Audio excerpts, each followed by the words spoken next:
In Siege, there's so many different choices for what operators to play, catering to different playstyles and all fostering unique abilities. It can be tough sometimes to pick which one you want to play. In this video, I'm going through my 5 favourite solo queue operators to play in Siege, and hopefully give you some advice to play on these operators as well. So whether you're a new player, or a returning player, or just someone who's curious about some good solo queue operators, this video will have something for you. I'm going to go through them all and give tips on how I like to play them, as well as why they're good for solo queue, so make sure you stick around till the end because I'm saving my favourite one for last. So the first operator that I want to talk about is Dokkaebi. Dokkaebi as an attacker has one of the most broken gadgets in the game. Her calls allow you to instantly clear things based off of the sound, and you don't need to drone for yourself, and you don't need to ask somebody to drone you in.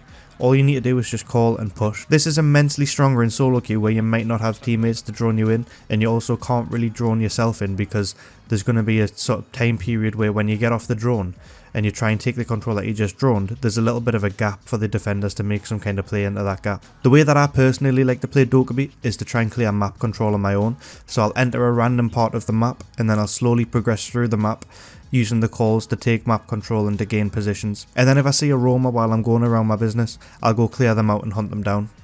Usually if someone's solo roaming, you can create a 1v1 situation, which makes it so much easier to get that freebie, whereas like in solo queue you could be playing against stacks. So if you can manage to get as many 1v1s as possible, it makes it so much more manageable. Not only that though, she has EMPs as well, which allows her to be a good team player and get breaches open, as well as flashes if you want to play more fraggy, or smokes if you want to play more off getting executes down. Sometimes though, a SMG-12 can be a tough one to use, so make sure if you want to play Dokkaebi you know how to control the SMG-12 before heading into a ranked. Even if she's the best operator in the game hands down, if you can't play with that gun, she's going to feel like the worst operator in the game. The next operator I'm going to talk about is Azami. She is one of my favourite defenders in the game because she can create so many easy winnable rounds just by using her utility in good places. What makes Azami one of my favourites for solo queuing is the fact that you can have a good setup and pretty much hold sites on your own, and you don't need to rely on your teammates. As well as this though, it also helps your teammates to get more freebies as well by them playing behind the Azami barricades as well. So not only does it just help you, it also helps your team as well by putting them in favourable positions to win rounds. There's a couple of different ways you can play Azami. One is to extend a little bit off site and hold an area of the map. This is called holding map control. Or you can play the Azamis on site and put your teammates in favourable spots to win out rounds by stopping the attacker's push into site and stopping their execute. One thing to note with Azami though is that you should learn different ways to use her utility, so different setups. I have done guides in the past myself for every single site on every single map. If you go onto my channel and press the little magnifying glass, you can search up Azami and you'll see all the guides that I've done on Azami.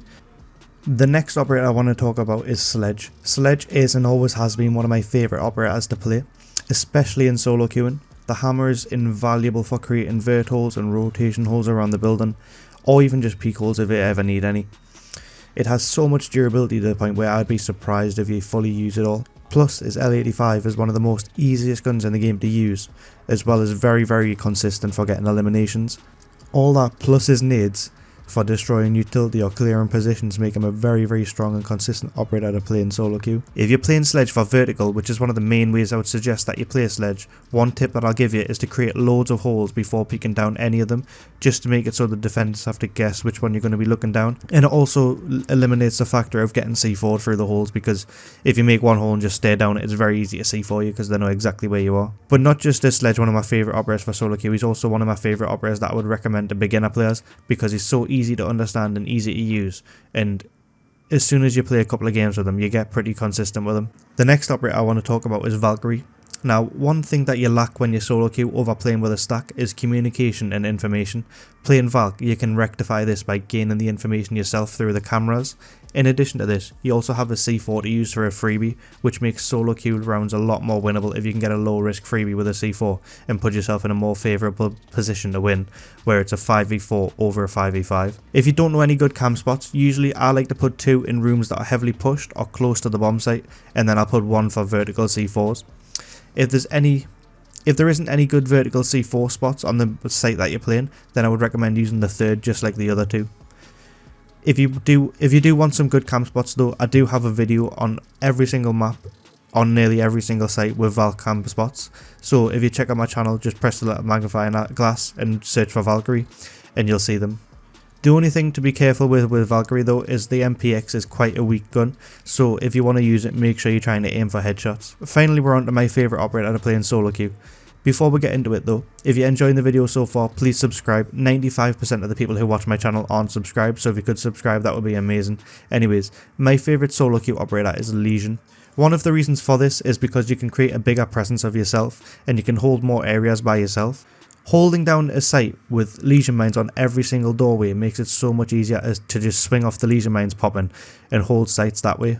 Or even holding map control and roaming around a little bit with Lesion mines to swing off makes it so strong. One of the issues with solo queue, as I mentioned before, is information.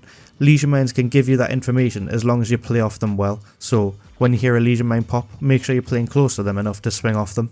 In addition to that, he also has a shotgun, which is amazing for creating site setups to your liking and holds that you want to have without relying on teammates to make holds for you, where they might not listen or they might just do it wrong. Basically, you have all the tools that you need in your arsenal to make your life so much easier. One thing I would recommend with Lesion though is as he gets the Lesion mines over time, make sure you're staying alive to utilise them all. And as well, when it gets to late round, start using your Lesion mines on top of default plant positions, because if an attacker goes in to try and plant and gets popped into a Lesion mine, then they need to figure out how to get that out before they can get the plant down, rather than just letting them get in and get the plant down for free. But anyways, that's it for this video. If you enjoyed, please like, and I'll see you in the next video. Thanks for watching.